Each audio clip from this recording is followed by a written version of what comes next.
model pemrograman linear dengan banyak variabel dan kendala untuk menemukan solusi optimal atau maksimum atau minimum.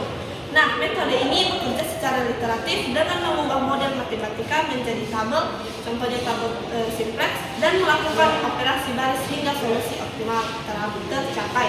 Nah, ada beberapa cara kerjanya, itu yang pertama, mengubah masalah ke bentuk baku, di mana pertama, kendala ketidaksetaraan diubah menjadi persamaan dengan menambahkan variabel slack atau variabel surplus. Nah, cara kerja yang kedua itu membentuk tabel simplex, di mana solusi awal yang layak dimasukkan ke dalam tabel yang terdiri dari fungsi tujuan dan semua kendala. Cara yang ketiga itu melakukan literasi, di mana algoritma melakukan serangkaian langkah matematis literasi dengan memindahkan solusi dari satu solusi dasar yang layak ke solusi yang lebih baik secara sistematis. Setiap literasi bertujuan untuk meningkatkan atau menurunkan nilai fungsi tujuan, tergantung apakah masalahnya adalah maksimal atau minimisasi. Nah, sekarang ada soal di mana diminta meminimumkan, yaitu X3 min 3 X1 ditambah X2 ditambah X3. Fungsi kendala yang pertama yaitu X1 kurang 2 X2 ditambah X3 kurang atau sama dengan 11. Fungsi kendala yang kedua itu min 4 X1 ditambah X2 ditambah 2 X3 lebih besar atau sama dengan 3.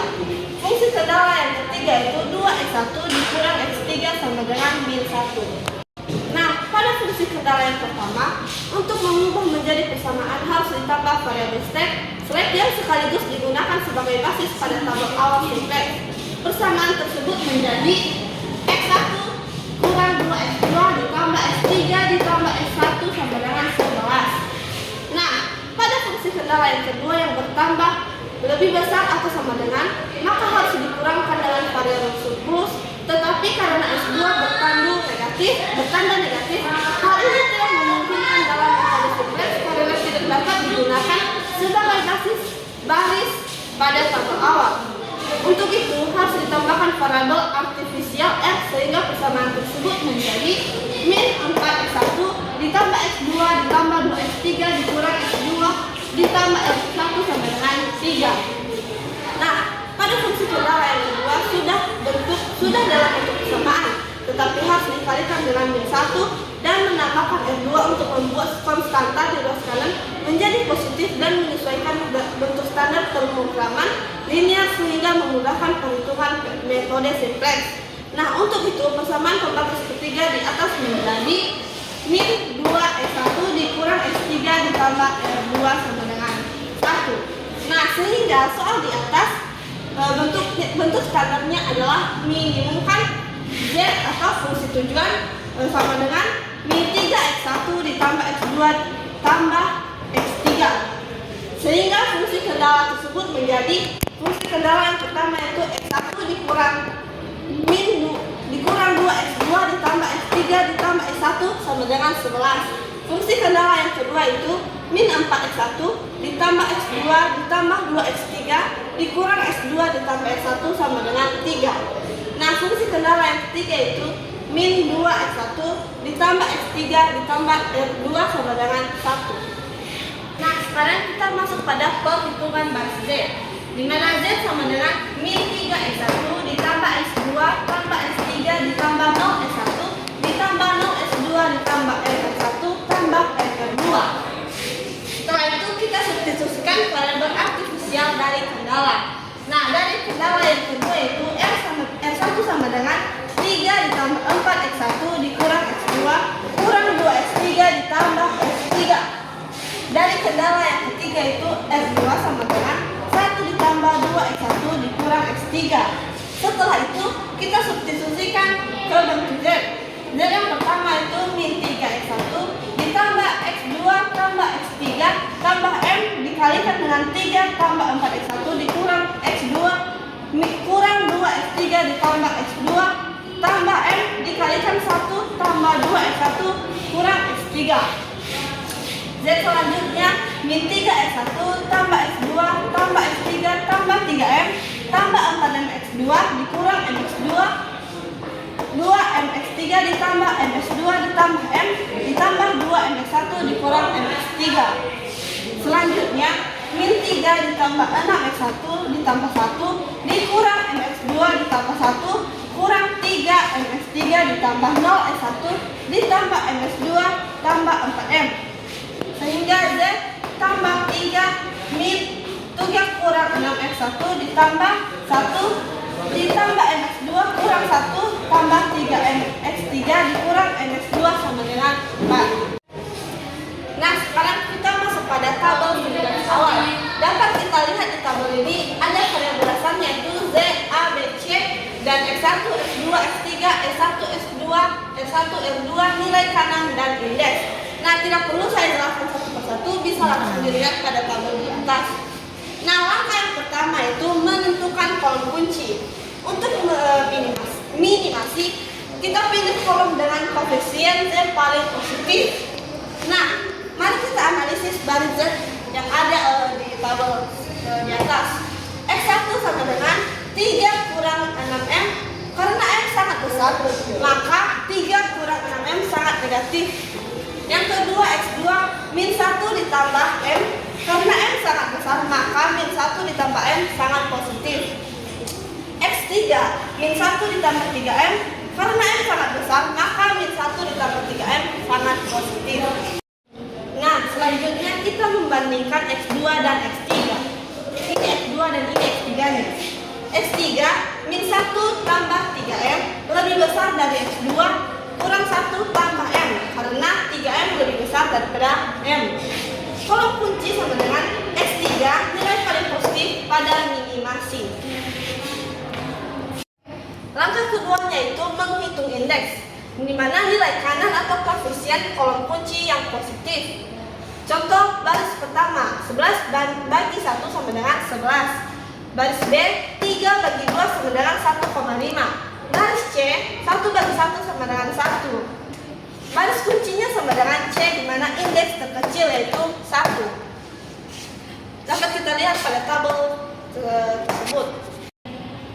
Nah, sekarang kita masuk pada langkah perhitungannya. Yang pertama, kita perlu tahu dulu perpotongan baris C dan kolom X3. Ini disebut kolom X3, dapat kita lihat pada tabel di atas. Dan baris C. Langkah selanjutnya itu langkah perhitungan. Mana A, baris baru C sama dengan baris C bagi 1.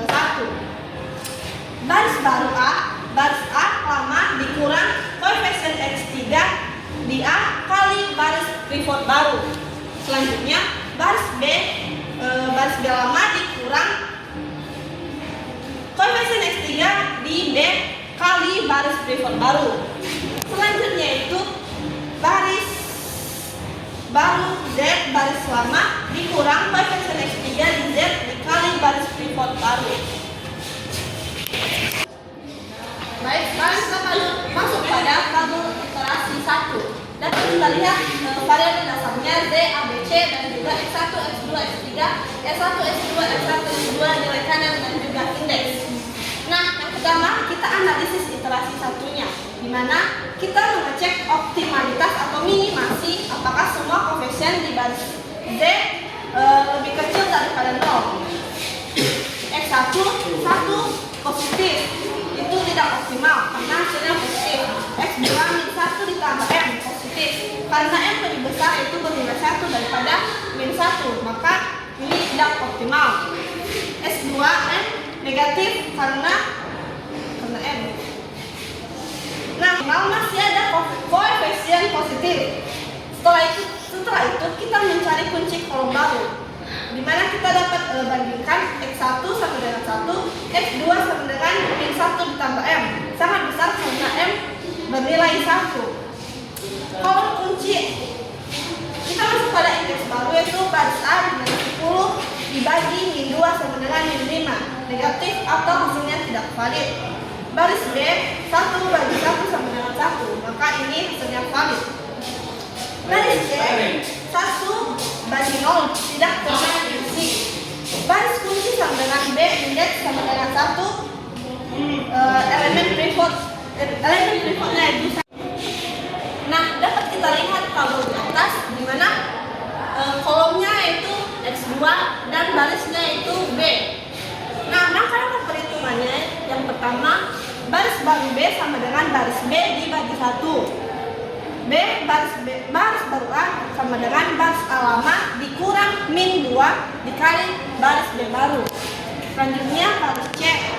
Koefisien X2 sama dengan 0 tidak berubah, yaitu tetap di mana min 2, 0, 1, 0, 0, 0, 1 dan nilai kanannya 1. Baris Z, di mana baris Z lama dikurang min 1 ditambah M dikali baris baru B.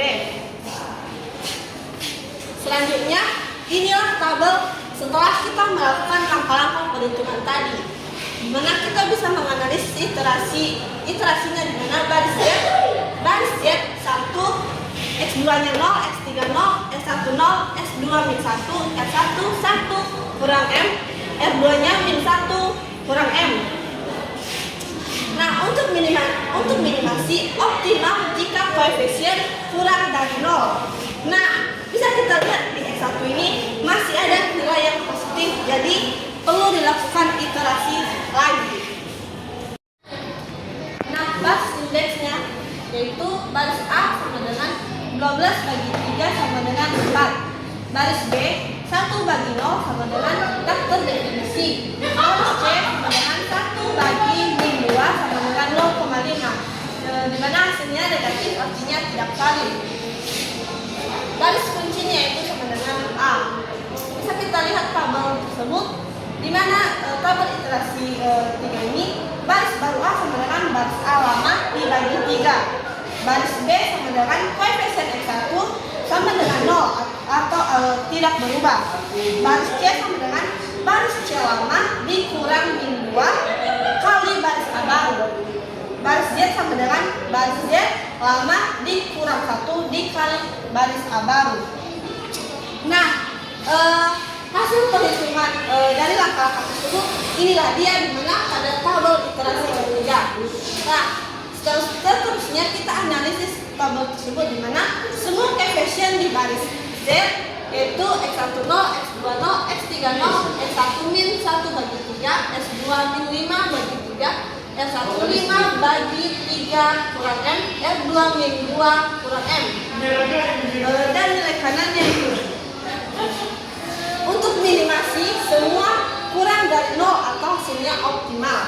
Nah, kita masuk pada penyelesaian akhir, di mana nilai variabel keputusan atau nilai kanan, di mana X1 sama dengan 4, X2-nya sama dengan 1, X3-nya sama dengan 9. Setelah itu kita substitusikan ke nilai fungsi tujuan, di mana Z-nya itu sama dengan min 3X1 ditambah X2 ditambah X3. Maka Z sama dengan min 2 min 3 kali 4 ditambah 1 tambah 9 sama dengan Z sama dengan min 12 ditambah 10, maka hasil Z-nya itu min 2. Jadi nilai minimum fungsi tujuan Z adalah min 2.